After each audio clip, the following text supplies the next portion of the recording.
Pada suatu hari, MC Yoselin yang suka K-pop ingin mencari partner MC yang sama kayak dia. Mau undang siapa ya buat podcast hari ini? Itu kamu lagi nonton K-pop? Apa? Kamu lagi nonton K-pop itu? OMG, iya! Oh iya, wait. Oh my god, itu siapa? Ini tuh the only one Mark Lee dari NCT ya. Aku suka banget sama NCT. Pokoknya semua hal tentang K-pop deh. Oh my god, aku setuju banget sih, K-pop itu the best. Akhirnya MC Yoselin pun menemukan partner MC-nya dan sekarang mereka akan mencari orang untuk diinterview. Oke, kalau gitu,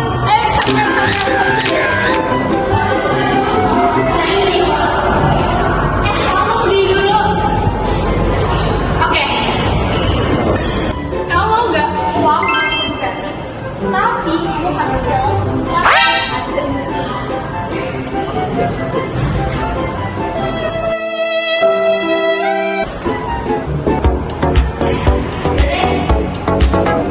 Ternyata jadi MC itu emang gak gampang ya.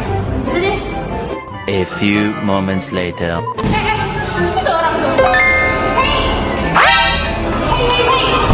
Diri dulu.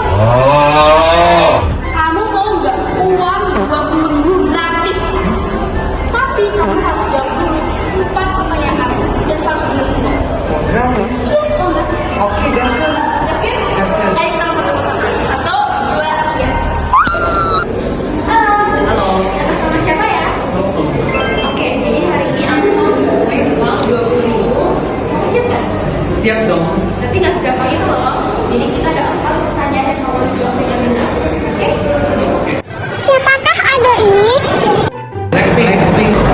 Nah, oke, yang berikutnya siapa ini? BTS nggak sih? Nah, oke. Nah, terus kamu tahu Winnie nggak? Of course. Kalau nggak salah, ini namanya Gangnam Style. Nah, yang terakhir siapa ini? Siapa itu? Bakal Story Bando nggak sih? Itu Bang. Itu Watara. Indonesia. Udah deh, nggak apa. Karena salah, akhirnya MC Shell dan juga MC Yoselin mengajak Jerry dan juga Novel untuk juga menjadi MC pada acara kali ini. Later. Nah, kalau gitu, annyeonghaseyo.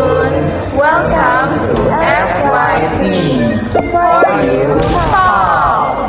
Nah, hari ini kita akan ambil topik tentang ITK Pop. It's giving K-pop. Nah, tapi sebelum itu, tak kenal maka tak sayang, tak sayang maka tak cinta. Kalau gitu, Nama saya Novel. Oke, jadi. namaku Cheryl. Nama saya Yoselin. Nah, hari ini kita akan bahas seputar K-pop, tapi topik-topiknya itu diambil secara random dari basket ini yang isinya kertas. Yang hoki bisa dipilih ya. Moga-moga aku dapat kasih tegel. Aku penasaran dia kecil. No, my ex-husband. You change. We never cry.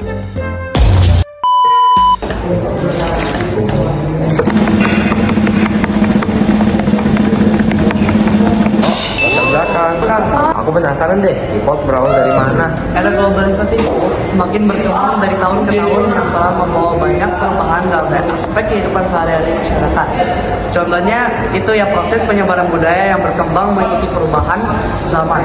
Pada era globalisasi memberikan pengaruh di mana budaya luar biasa dengan mudah masuk. Salah satunya budaya yang paling populer saat ini adalah budaya Korea Selatan. Nah, bener nih. Jadi pada era 1960-an, musik pop Korea itu terbagi menjadi beberapa genre yang berbeda. Pertama tuh genre oldies, kemudian muncul musik rock ya teman-teman. Nah, istilah K-pop itu mulai lahir ditandai dengan muncul boy group pertama, yaitu So Taiji and Boys, yang memperkenalkan musik Korea dengan berbagai genre seperti rap, rock, techno America, dan lain-lain.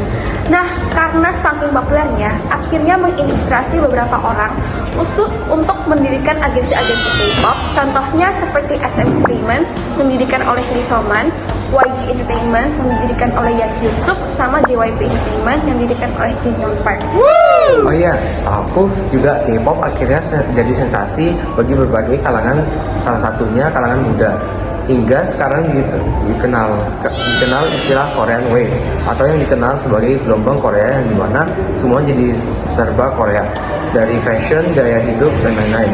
Maka dari itu ya, K-pop menjadi hal yang menarik untuk diteliti. Itu latar belakangnya juga Menarik juga ya? Menarik juga ya tentang K-pop. Oke ya Romun, mungkin sudah cukup ya bagian latar belakangnya. Sekarang kita beralih ke data. Aku mau dulu dong. Oke. Ya, boy group dan girl group K-pop. Wow, oke, menarik banget. Jadi K-pop itu dibentuk oleh agensi-agensi yang berfokus pada industri musik Korea. Agensi tersebut itu biasanya mengadakan audisi atau seleksi kontestan yang ingin menjadi idol K-pop. Nah, setelah itu kontestan yang berhasil lolos akan dipilih dan dimasukkan ke bentuk grup band seperti girl group atau boy group. Sekarang kebanyakan grup band K-pop telah menjadi populer bukan hanya di Korea, namun di seluruh dunia loh. Apa aja ya contohnya? Oke sih, banyak sih, tapi aku sebutin beberapa aja ya. Jadi di tahun 2000 itu ada Big Bang. Jadi dia itu mendapatkan awards acara MTV Europe Music Awards sebagai pemenang penghargaan Best Worldwide Act. Setelah itu ada Blackpink yang juga merupakan girl group pertama yang tampil di Coachella. Keren banget gak sih? Keren banget sih. Wah, jadi saking populernya Blackpink, mereka itu diundang ke Buckingham Palace pada November dan bermakan bersama dengan King Charles III. Gila sih. Keren banget gak sih? Iya ya.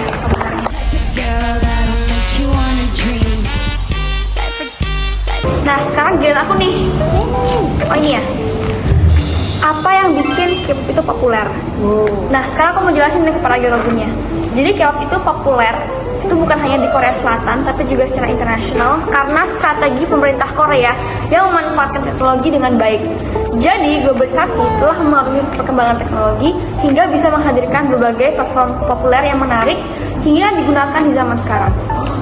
Padahal ya, pada tahun 80-an itu K-pop ataupun serial film Korea masih belum Korea Selatan menyiapkan strategi untuk mempromosikannya, yaitu dengan memanfaatkan teknologi. Pemerintah Korea Selatan berani berinvestasi pada teknologi dan budaya. Hingga saat teknologi informasi semakin maju, pemerintah memanfaatkan media sosial agar jangkauan audiensnya lebih luas. Nah, dengan cara ini, orang-orang itu dapat mengetahui tentang K-pop melalui media sosial secara langsung juga secara mudah. Hal tersebut menjadi salah satu alasan mengapa K-pop itu bisa terkenal sampai muncul istilah fanbase, yaitu komunitas penyuka idol K-pop ya guys.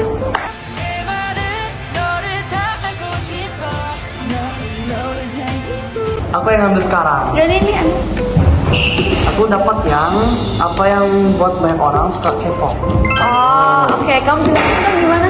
Penampilan fisik para idol yang rupawan dan imut menjadi daya tarik utama.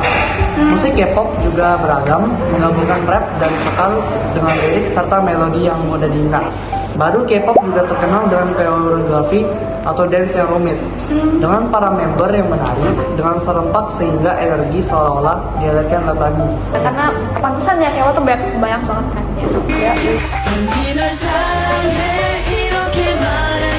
Oke, aku sekarang. Oke, ambil ya. Kasus guys, ini favoritnya Jerry nih. Wah, Tio tuh jail, let's go. Jadi, tapi aku juga punya kasus yang menggemparkan dan cukup miris sekarang. Mana sih? Oh ya, aku baru inget sih, ada kasus selanjutnya itu ya dari grup favorit aku, NCT. Oke, jadi ini mengenai kasus grup K-pop Taeil dari grup band NCT yang sangat populer.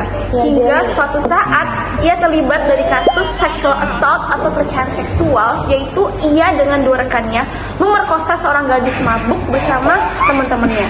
Nah, Moon Taeil itu juga menaruh kamera tersembunyi di rumah korban dan orang tuanya untuk koleksi pribadi. Parahnya, kamera tersembunyi tersebut dipasang di beberapa tempat, bahkan sampai kamar mandi untuk memantau semua gerak-gerik korban.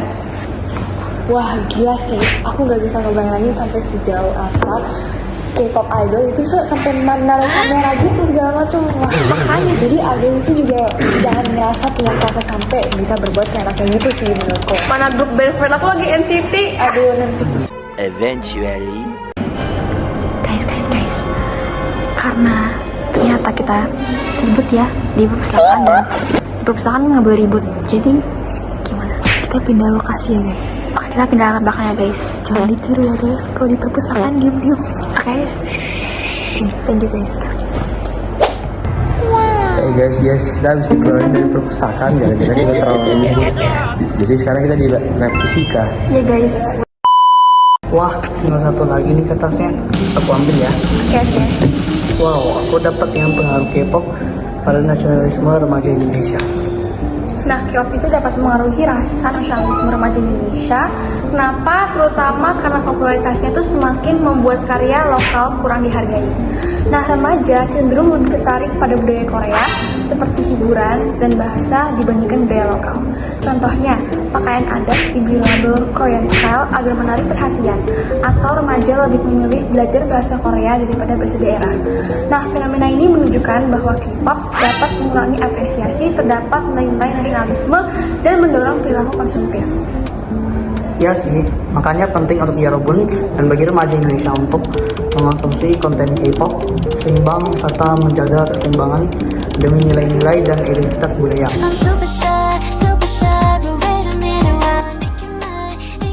Guys, dan Yarobun sebenarnya sudut pandangan mengenai K-pop yang terbesar dan masuk ke Indonesia punya dampak positif atau negatif, terutama bagi kalangan muda atau remaja yang gemar dengan K-pop. Nah, tapi tahu nggak kalau K-pop bisa berpengaruh terdapat kurangnya rasa nasionalisme dengan remaja, antara lain yaitu sila ketiga yang berbunyi Persatuan Indonesia, yang mencerminkan keragaman suku, budaya, ras, dan bahasa yang bersatu serta menaungan seluruh rakyat Indonesia. Aku bisa melanggar sila ketiga ya? Ya bisa dong, karena harusnya kecintaan terhadap K-pop haruslah seimbang sehingga tidak memecah belahkan masyarakat. Selain itu, terdapat persaingan antara fans K-pop atau fan war yang saling menyerempet di media sosial. Biasanya, para fans tersebut berdebat dan tidak terima idol atau grup bandnya dibenci. Contohnya, fans girl group Blackpink dengan nama fandom Blink bertengkar dengan fan girl atau fan girl group aespa dengan nama fandom Mi. Hanya karena aespa dianggap mengcopy Blackpink karena jumlah membernya yang sama-sama 4. Nah, karena itu mereka saling menghina penampilan fisik, menghina kemampuan bernyanyi dan bernari, dan masalah lainnya yang harusnya tidak perlu didebatkan. Terus Indonesia itu juga menganut kedaulatan rakyat yang dimana kekuasaan berada di tangan rakyat dan negara harus menjaga kesatuan serta hukum. Hal ini tercatat di pasal 1 ayat 1-3 UUD 1945. Demokrasi memungkinkan kita untuk memberi kebebasan berpendapat antara satu hal, tetapi haruslah kita tetap menjaga etika dengan menghormati budaya lokal dan menjaga keharmonisan. Jangan sampai K-pop yang merupakan salah satu budaya asing menjadi biang yang merusak demokrasi atau persatuan antara sesama kita. Nah, benar-benar aku sih setuju ya. Jadi kesimpulannya ya, K-pop adalah contoh dari dampak globalisasi yang menunjukkan bagaimana budaya Korea atau asing dapat menyebar secara global dan mempengaruhi generasi muda, termasuk di Indonesia. Ini jadi syarat untuk kita semua bahwa pengaruh K-pop dan globalisasi tidak harus dilihat sebagai ancaman terhadap budaya lokal, tetapi sebagai peluang untuk memperkaya wawasan dan memperkuat jati diri bangsa. Dalam masyarakat tetap berpegang teguh pada nilai-nilai Pancasila dalam menyaring budaya asing yang masuk.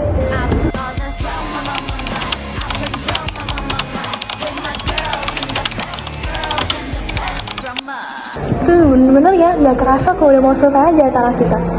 Seru banget sih bahas K-pop, budaya asing yang saya paling suka.